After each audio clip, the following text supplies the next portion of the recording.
All right, let's get into this Eagles-Bills matchup. What happened in the game? What did we learn? What did we take? Week 8 in the NFL. NFL Insider KC Joyner, as always, on a Monday here to break it all down on the Sports Bash Boardwalk Honda Hotline. KC, what's up, man?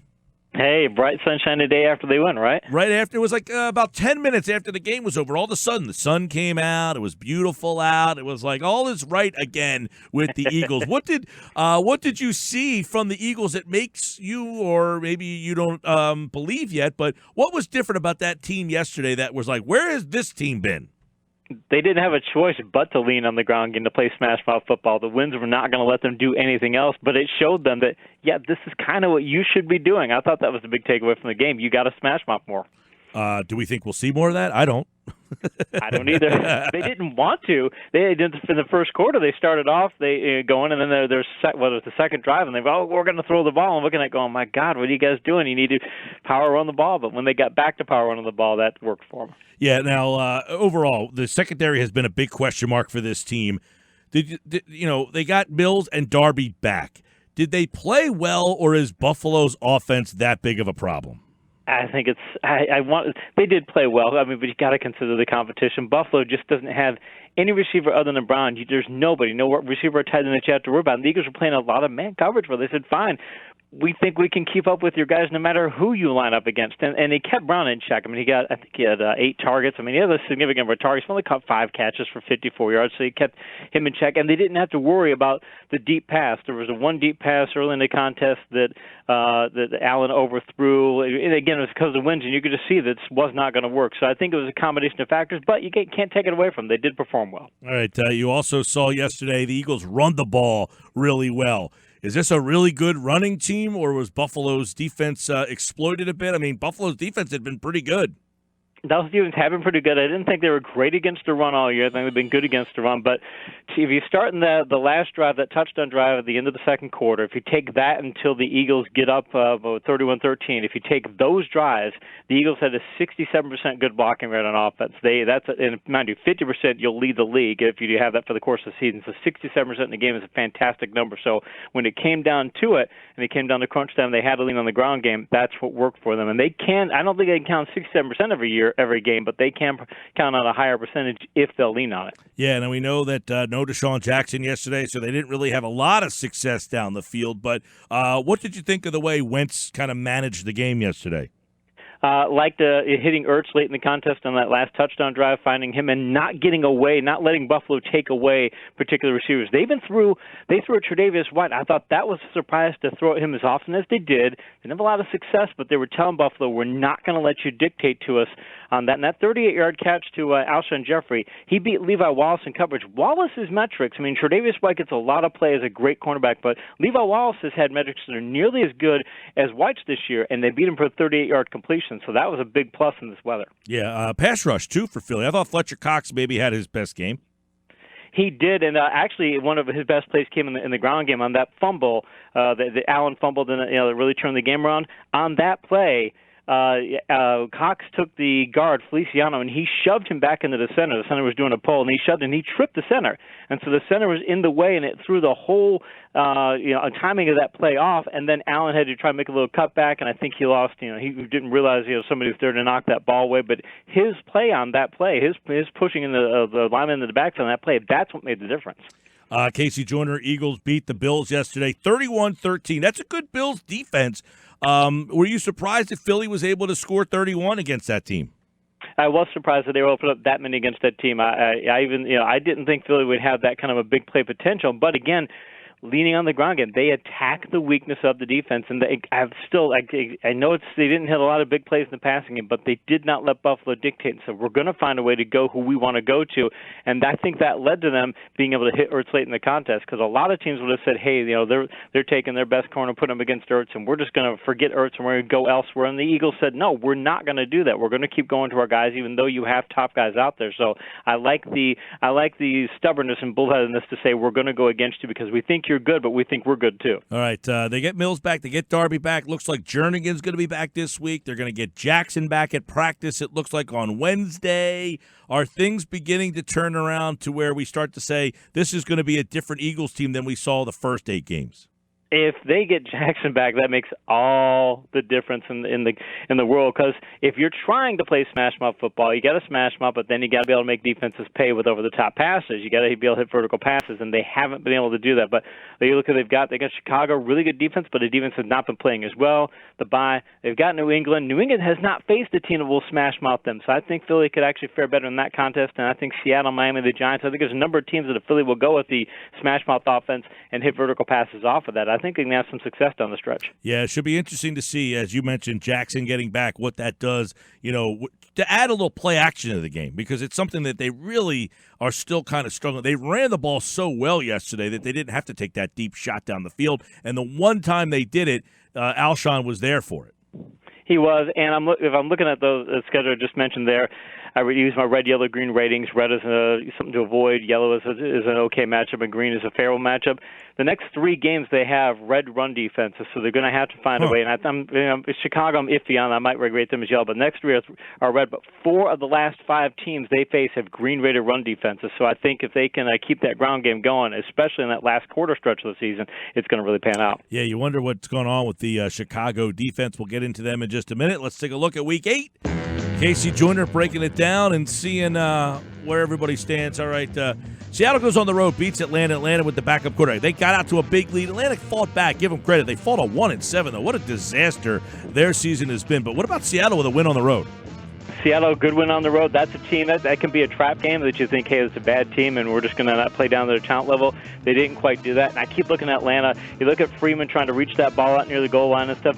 That kind of stuff is the stuff that a Bill Belichick team doesn't do. You don't try and make mistakes like that, and they keep making those sorts of mistakes in addition to the personnel problems and scheme problems having on defense. I think that Quinn probably loses his job pretty soon. Well, Chargers, that was a team that they would have lost, that team's been such a disappointment, but they figured out a way to get a win in Chicago yesterday. What's going on with the Bears? The Bears, they can't get their kicking problem fixed, and I don't know why they were pointed on NFL Primetime last night that why in the world do you take a 3-yard loss on that last kick to make your kicker to kick it a little bit longer? Don't get that, but they also just couldn't get anything done near the goal line, and they're talking about benching Trubisky or should be trading for a different quarterback. He's not that bad of a quarterback. He needs different coaching and things, but they can't fix that problem with him. That's not a talent problem with him, so I'm worried about them. Let's go to Detroit, who evened up their mark. They beat the Giants yesterday, 31-26, kind of a shootout game. Big game by Matt Stafford and the Lions.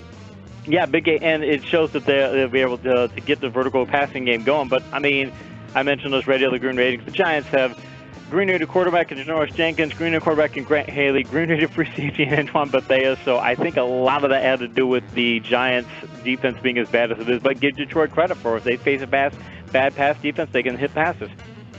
Tampa, Tennessee, kind of a nondescript game. Tennessee wins the game at home. Tampa, I don't know what to think about Winston and this Arians thing. I thought Arians was maybe going to get the best out of him, but same problems.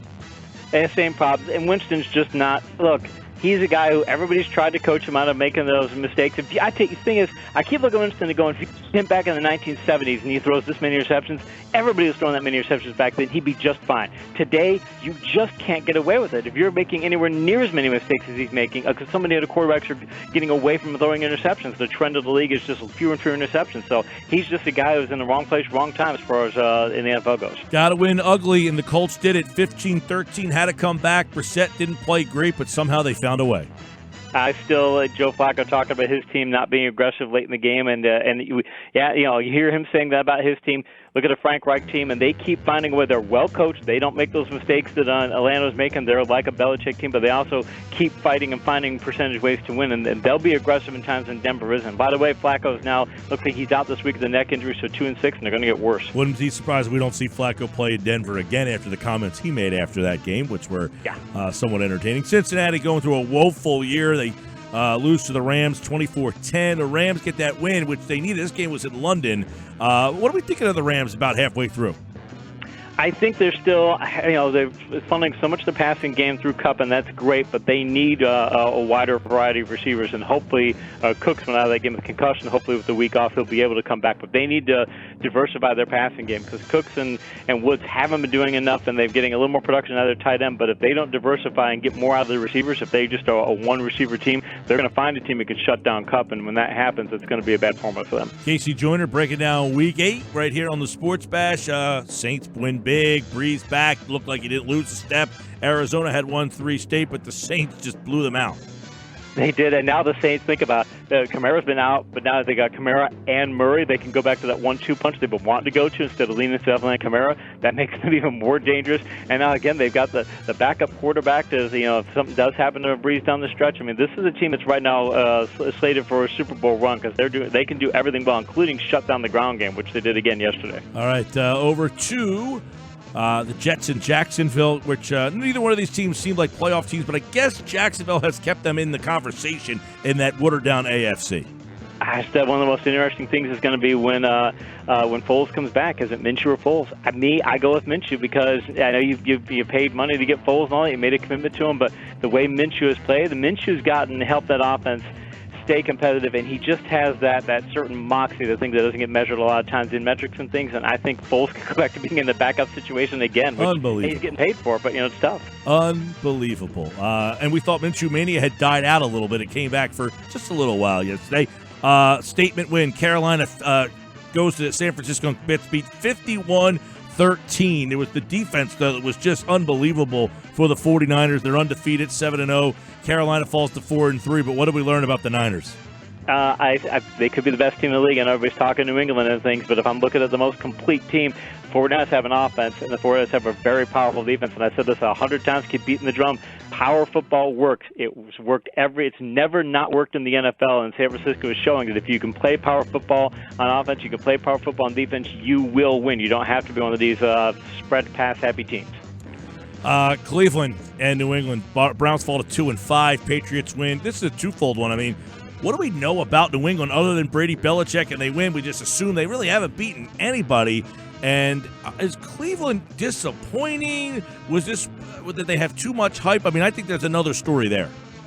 I think there is, and I look at that play that where guy the defensive lineman for New England makes the interception. People were wondering what the heck was that play. They were trying a kind of inside sweep play or inside shovel pass play, and that Mayfield didn't see that play was being destroyed up front. That he didn't have the presence of mind to see that. It just tells me I don't think he's very well coached. I mean, Kitchens is supposed to be this great coach from what he did last year. It's like, yeah, last year was a certain formula and certain set of circumstances, and they're just not repeating those circumstances. So I think Cleveland is playing well below their talent level. Did they have too much hype coming in? Was it manufactured? I mean, did they bring it on? What is the story with that team? Why are they what has put them in a spot where they've been disappointing?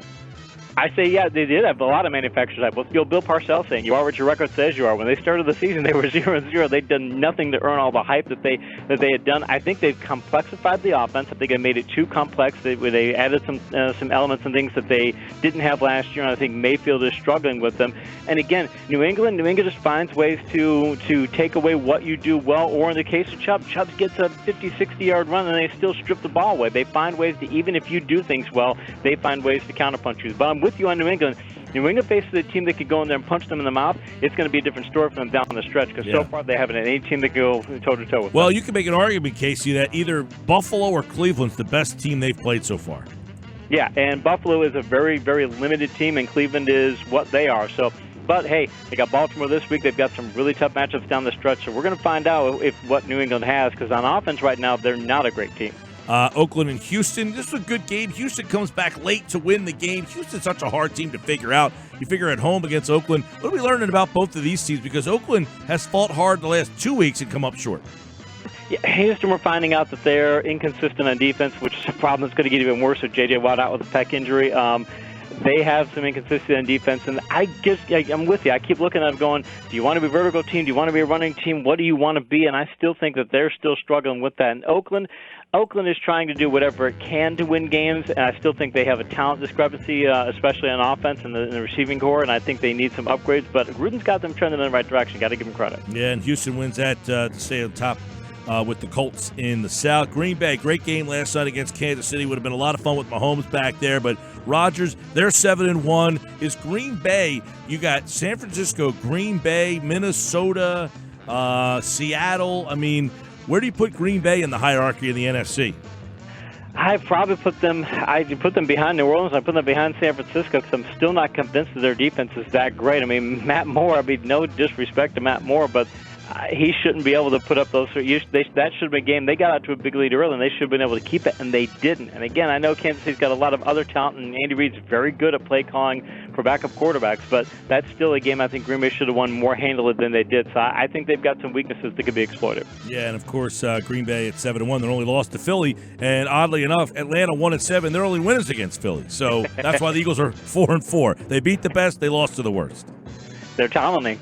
That's what they're doing. They're Tomlining. Speaking of Tomlining, they play tonight against the Miami Dolphins, who have yet to win. This is one of the worst Monday Night Football games possibly in recent memory, if not history. Any shallow thoughts on this one tonight? Miami has been playing a lot better of late. They're showing a lot more moxie than they did the first couple weeks of the season. The first couple weeks of the season, the team did not want to be on the field. You could see it, especially in week one, that those players didn't want to be there. Now they look like they're fighting. Now they've got Fitzpatrick, a guy who can make some passes. If Pittsburgh Tomlins tonight, I still don't think they lose, but this is one of those games where you would think they might Tomlin. And if they do, I think Miami give them a little more of a fight than people think they will. Yeah, they're like a 2-touchdown favorite in this game. Yeah, 14 points, and I think ESPN's FBI says they have a 91% chance of winning. But again, if they don't take this seriously, this could be one of those 10% games. What exactly is the formula behind the FBI? It has to. There's a lot of things that go into it. But it really looks at statistics and tries to say here's all these different statistics and which one of them do we think is going to relate to winning, and then they put percentages as to how well you think the team's going to do in those particular metrics. Crazy. All right. Well, 91% of that says Pittsburgh will win tonight. You can check that out. Of course, Miami and Pittsburgh, and we'll be back on Friday as the Eagles get ready for the Chicago Bears. Casey will be here 5:15 Friday to break down all of the Week 9 action as we are about halfway through this NFL season. All right, Casey, appreciate it, man. Thank you, man.